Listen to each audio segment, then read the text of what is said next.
तो दिल्ली तक जाएंगे और इस बार आर पार की लड़ाई लड़ेंगे और कुर्मियों को ये बताने का काम करेंगे। पुनः मैं कहती हूँ कि आदिवासी पैदा होते आदिवासी बनाए नहीं जाते हैं। कहना है निशा भगत एक आदिवासी लड़की क्या ही उखाड़ लेगी, तो उनको कल पता चलेगा कि आदिवासी समाज में भी फायर ब्रिगेड लोग हैं। आदिवासी समुदायों को कहां ढकेला जा रहा है, क्योंकि आदिवासी नेता आज मौन है। राजपाट सत्ता के लालच में सिर्फ और सिर्फ यहाँ की खनिज संपदा की लूट करने के लिए आज हमारे साथ जो शोषण हो रहा है, उसके लिए जनता को खुद विपक्ष का काम करना पड़ेगा। जनता को अपने हक की बात और अपनी लड़ाई खुद लड़नी होगी। कुर्मी वर्सेज आदिवासी की लड़ाई में जुबानी जंग फिलहाल खत्म हो गई है। कल यह लड़ाई सड़क पर लड़ी जाएगी। कुर्मी समाज खुद को एसटी में शामिल करने की मांग को लेकर रेल टेका डहर छेका आंदोलन करेगा। वहीं आदिवासी समाज कुर्मियों की मांग के खिलाफ राजभवन घेरेगा। आदिवासी नेत्री निशा भगत ने कहा कि इन लोगों को लगता है कि निशा भगत आदिवासी लड़की क्या उखाड़ लेगी, लेकिन कल उन्हें पता चलेगा कि आदिवासी समाज में भी फायर ब्रिगेड है। उन्होंने कहा कि बात नहीं बनी तो हम दिल्ली तक जाएंगे।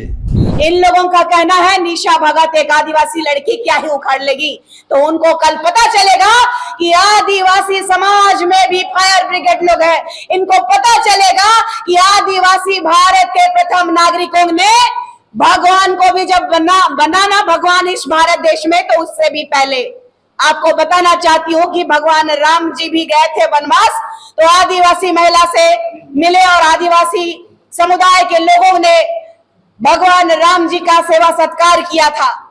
उससे पहले से हम लोग हैं और आज आदिवासी समुदायों को कहां ढकेला जा रहा है।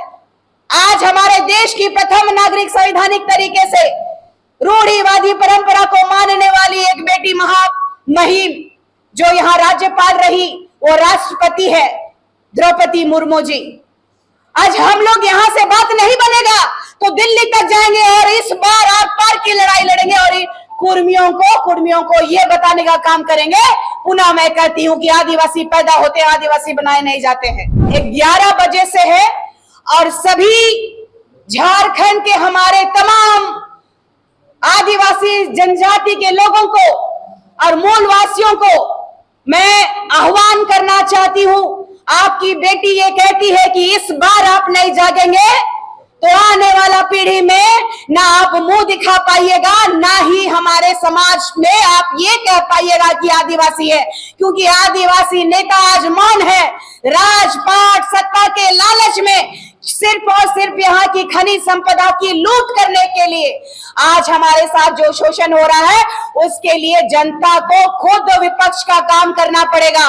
जनता को अपने हक की बात और अपनी लड़ाई खुद लड़नी होगी। जब जब प्रशासन और हमारा झारखंड राज्य का सरकार हो, चाहे भारत की सरकार हो, जब जब हमारे जनता के ऊपर सवाल उठाया गया हो या जनता का शोषण हुआ है, तब तब भारत या राज्य की जनता खड़ी हुई है। ऐसे ही हम आदिवासियों को भी अपने हक और अपने अस्तित्व, अपने समाज के लिए लड़ाई लड़नी होगी और कुर्मियों को कल राजभवन घेराव करके एक मुंह तोड़ जवाब देने का समय है। समाज को प्रतिनिधित्व करने वाले बड़े भाइयों ने कहा कि ये परजीवी है। इन्होंने ठीक कहा कि ये रक्षक किसी के नहीं हो सकते। ये लगातार अपना भक्षक पंथी का अपना जो मुखौटा है उसको दिखाने का काम कर रहे हैं। आज भारत के संविधान में संवैधानिक तरीके से अगर ये लोग प्रोटेस्ट करते तो आज बंगाल के हाई कोर्ट में और पुरुलिया के एसडीएम और एसपी साहब प्रेस कॉन्फ्रेंस करके इन लोगों को चेतावनी ना दे रहे होते। साफ साफ बंगाल की सरकार ने कहा है कि ये संवैधानिक तरीका नहीं है किसी भी धर्म, जाति में, समुदाय में आपको जाने का या तो फिर किसी भी मांग को लेकर के ये संवैधानिक प्रोटेस्ट नहीं है। हमें ये संविधान का पाठ पढ़ाने वालों से मैं पूछना चाहती हूँ कि आदिवासियों को कमजोर, आदिवासियों को दबा कुचला समझने वाले महतो कुर्मियों को मैं पूछना चाहती हूँ कि आदिवासी अगर है तो आदिवासी ही रहेगा, लेकिन अपना अस्तित्व देख लीजिए।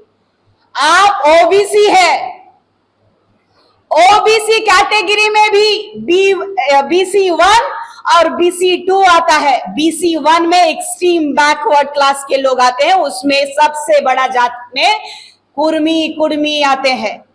ये एक्सेप्ट ही नहीं कर पा रहे हैं। जिस तरीके से बिहार में कुर्मी समुदाय के नीतीश बाबू आज मुख्यमंत्री के रूप में पदस्थापित है, वो यही चाहते हैं कि एन केन प्रकार चाहे लाठी उठाना पड़े, चाहे हत्या करना पड़े आदिवासियों का, तो ये वो भी करने के लिए तैयार है।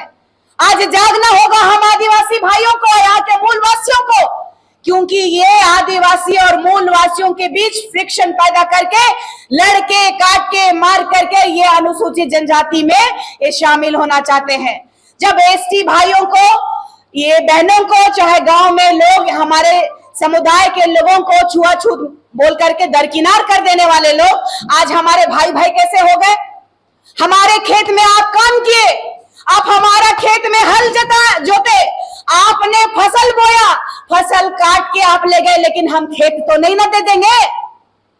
आप यहाँ हल चलाने आए, खेत जोतने आए, फसल उगाने आए, अपना परिवार को चलाने के लिए आए, लेकिन ये कहाँ का न्याय है? कौन सा संविधान में लिखा हुआ है कि दूसरे का खेत, दूसरे का संपत्ति को, दूसरे का जाति को, दूसरे का धर्म को वो अपना बना ले? ये दुर्भाग्य का विषय है। जो हमारे आदिवासियों के, मूलवासियों के हितैषी नहीं हो सकते, जो कम्युनिटी सिर्फ और सिर्फ स्वार्थ के लिए और सिर्फ झारखंड की राजनीति में अपना परचम लहराने के लिए अगर अपना रेल टेका और डहर छेका कार्यक्रम करने में अगर ये लोग कह रहे हैं कि एन केन प्रकार कोई भी आ जाओ, ये चैलेंज कर रहे हैं, ओपन आदिवासी नेताओं को चैलेंज कर रहे हैं, लेकिन ये दुर्भाग्य है, हमारा झारखंड राज्य के बिना ये पूरे भारत में औद्योगिक क्रांति नहीं हो सकती है। लेकिन आज तक आदिवासी समुदाय विकास को लेकर के कभी बाधित नहीं रहा, लेकिन आज लगातार हमारा आदिवासियों का शोषण होते आ रहा है। अब आदिवासी समाज जो है चुप नहीं बैठे कि झारखंड में आदिवासी वर्सेस कुर्मी, जो कुर्मी समुदाय के लोग आदिवासी बनना चाहते हैं, कल 20 तारीख को इन लोगों ने रेल टेका, डहरे छेका का कार्यक्रम इन लोगों ने रखा है। और पूरे झारखंड की ये स्थिति है आज के समय में कि आदिवासी समुदाय ऑलरेडी अपनी बुनियादी सुविधाओं से जूझ रहा है। पलायन इतनी ज्यादा हो चुकी है कि आदिवासी आज दूसरे राज्यों में अपनी पहचान के मोहताज हो जा रहे हैं। 5th शेड्यूल के तहत आने वाला इस राज्य में ना आदिवासियों के पास में उनके पास शिक्षा है, ना स्वास्थ्य है, ना गांव में सड़कें हैं, ना पुल है, ना पुलिया है। आज कुर्मी और कुर्मी समुदायों के द्वारा कई ऐसे वीडियोस वायरल हो रहे हैं जिसमें आप देख सकते हैं कि एक कुएं से पानी लेने के लिए भी भेदभाव किया जा रहा है कि उच्च जाति का है कि नीची जाति का है, चाहे आदिवासी हो या तो यहाँ के दलित मूलवासी हो, सभी का इन लोगों ने बढ़ चढ़ के बहिष्कार किया है। और इन लोगों का जो चाल चरित्र है दूसरे समुदायों को नीचा दिखाने का, पहले भी मैंने कहा है, इनको सबसे पहले पता होना चाहिए कि ये कुर्मी है, कुर्मी है या महतो। और सबसे बड़ी बात है कि ये कभी कहते हैं कि हम शिवाजी के वंशज हैं, और इसका प्रमाण भी रांची में है। मैं इनसे पूरा पूछना चाहती हूं कि जो भारत का सबसे बड़ा राज्य जो है राजस्थान,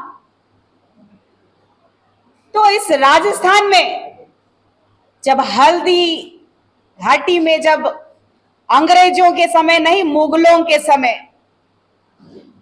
के समय जब इस देश के प्रति जब लड़ाई लड़ रहे थे कि भारत देश को बचाना है, अपने साम्राज्य को बचाना है, महाराणा प्रताप जी मुगलों से जब लड़ रहे थे, तो कौन आया था?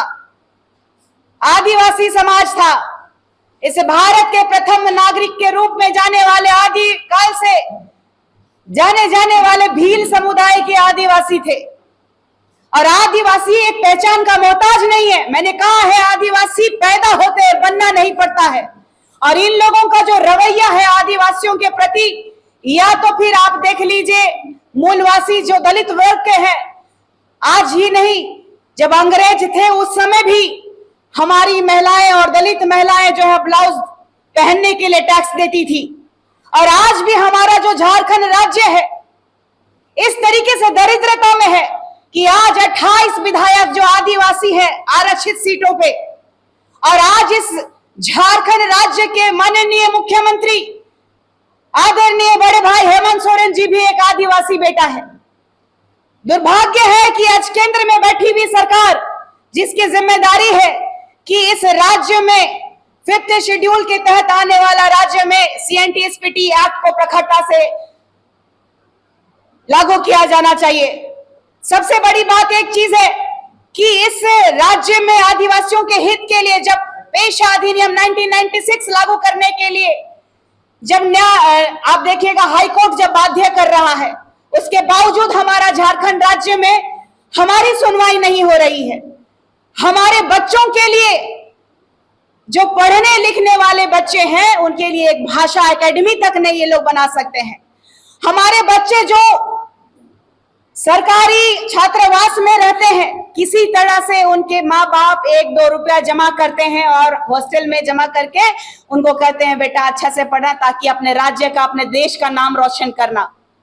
लेकिन वहां पे एक बावर्ची तक नहीं है। ये हाईटेक की बात करने वाले लोग, हमारे बच्चों के लिए एक कंप्यूटर और एक लाइब्रेरी सुविधाएं नहीं दी गई है। हमारे लोग जब बीमार होते हैं गांव से तो खाट पे लेके आ जाता है। खबर का मतलब बवाल न्यूज। हमारे चैनल को सब्सक्राइब जरूर करें।